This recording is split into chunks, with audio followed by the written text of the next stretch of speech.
स्वतंत्रता दिवस की हार्दिक शुभकामनाएं देता हूँ। आज के दिन हम लोग एक नारा लगाते हैं, इनकलाब जिंदाबाद। 1947 से लगाते आ रहे हैं, 1921 में इसे शुरू किया था। इसका जो जिस पहले व्यक्ति ने इसका पदार्पण किया एक तरह से भगत सिंह कि इनकलाब जिंदाबाद। इंग्लिश में मतलब होता है long live the revolution. Revolution क्या? क्रांति। क्रांति जिंदाबाद।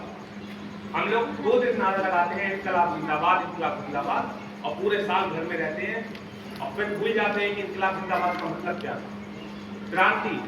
क्रांति कोई ये नहीं है कि क्रांति 1947 में देश स्वतंत्र हो गया, क्रांति खत्म हो गई। 1857 की क्रांति हुई तो ये नहीं है कि वो क्रांति हुई और नष्ट हो गई। क्रांति तो गंगोत्री से निकलती हुई विचार की अजस्र मंदाकिनी है। ये सदैव नृत्य नहीं रहती है, ये कभी खत्म नहीं होती। इनकलाब जिंदाबाद। इसी से जुड़े हुए चंद्रशेखर आजाद, जब उन्होंने 1927 में अंग्रेजी खजाना लूटा तो वो अपने माता पिता से मिलने मध्य प्रदेश गए।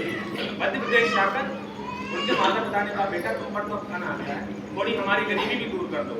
उस समय उस देशभक्त ने ये कहा कि मेरी पिस्तौल में 2 गोलियां हैं, कहो तो क्यों नहीं मार दो, पैसा नहीं। देश के प्रति ये नेशनल कैरेक्टर जिस दिन हमें आ जाएगा उस दिन भारत विकसित राष्ट्र बनेगा। केवल सरकारें बदल जाने से देश स्वतंत्र नहीं हो जाता है। हमारे देश में राजा को भगवान का, पिता का स्वरूप माना जाता है, लेकिन उनके पिता जैसे कर्म रह नहीं गए। पिता का धर्म निभाने वाले राजा शिवी थे, जिन्होंने एक कबूतर की रक्षा के लिए अपना मांस कटवा दिया। पिता का धर्म निभाने वाले मर्यादा पुरुषोत्तम राम थे, जिन्होंने एक धोबी के कह देने भर से अपनी पत्नी को निर्वासन दे दिया। पिता का धर्म महाराणा प्रताप ने निभाया था, जिसने अपनी प्रजा के लिए घास की रोटियां खाई। अकबर ने प्रस्ताव भेजा था महाराणा प्रताप को कि अगर तुम हमें मेवाड़ दे दो तो मैं तुम्हें आधे हिंदुस्तान का राजा बना दूंगा। उस समय मेवाड़ के शिरोमणि ने यह कहा कि मुझे अपनी प्रजा की सुरक्षा करनी है, मैं मेवाड़ नहीं दूंगा, आधा हिंदुस्तान को अपने पास रखेगा। और उसने उस व्यक्ति ने सोने की थाली को छोड़कर मिट्टी के बर्तनों में घास की रोटियां खाई। वो चाहते तो अकबर की स्वाधीनता पराधीनता स्वीकार कर लेते, अपना जीवन बहुत ही आराम से काटते, लेकिन नहीं, उन्होंने जनता की सेवा के लिए अपना जीवन कष्ट में कर दिया। हम एक नाम जानते हैं, ऐसा पहला विश्व नागरिक जिसे लोगों ने उत्तर दक्षिण से बढ़कर, हिंदू मुस्लिम से बढ़कर प्रेम दिया, वो बिखरी जुल्फों वाला missile man doctor APJ Abdul Kalam. 85 वर्ष की आयु में जब उनकी मृत्यु हुई तो वो घर में बैठकर अपने एसी कमरे में टीवी देख रहे थे। वो एक सभा को संबोधित कर रहे थे, 85 वर्ष की आयु में काम कर रहे थे। 70 वर्ष की आयु में उस व्यक्ति ने मिसाइल का परीक्षण किया और उसने अपने काम के प्रति इतना समर्पण किया कि उसे देश का सर्वोच्च पद, राष्ट्रपति सिंहासन, लोग मरते हैं कि हमें राष्ट्रपति बनना दो, प्रधानमंत्री बना दो, राष्ट्रपति पद खुद चलकर गया अब्दुल कलाम के द्वार पर कि चलिए आप मुझ पर बैठिए और मेरी गरिमा, मेरा गर्व बढ़ाइए। हमें ऐसे राजाओं की जरूरत है। राजाओं के पिता का रंग वो नहीं है कि 10 लाख का सूट पहनकर करोड़ों रुपए की गाड़ियों में घूमकर विदेशी यात्राएं करते रहे, 5 स्टार होटलों में खाना खाते रहे और देश का गरीब मजदूर बिना कपड़ों के रात में 2 रोटी के बिना अपने बच्चों के साथ सोए।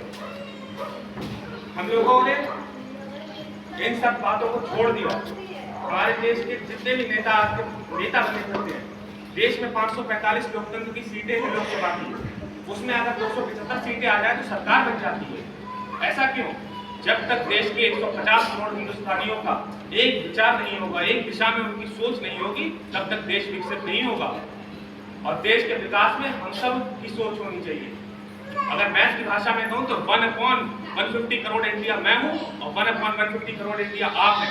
मैं अपने हिस्से का काम करूँ, मैं अपने हिस्से की पढ़ाई करूँ, मैं अपने हिस्से का भ्रष्टाचार कम करूँ, मैं अपने हिस्से का टैक्स भरूँ, आप अपने हिस्से का काम करें, भारत बनता चला जाएगा, देश विकसित होता चला जाएगा।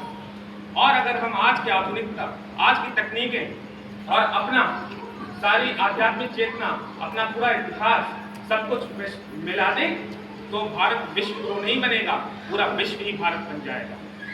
इसी के साथ अंत में केवल ये कहूंगा कि ये सरकारें जो हैं कि ये राज मुकुट तो इन सर से उन सर आए जाएंगे, इतिहास उन्हीं का है जो माँ को शीश चढ़ाएंगे। इतिहास राजाओं का नहीं होता, इतिहास हमारा होता है, आपका होता है। धन्यवाद। भारत माता की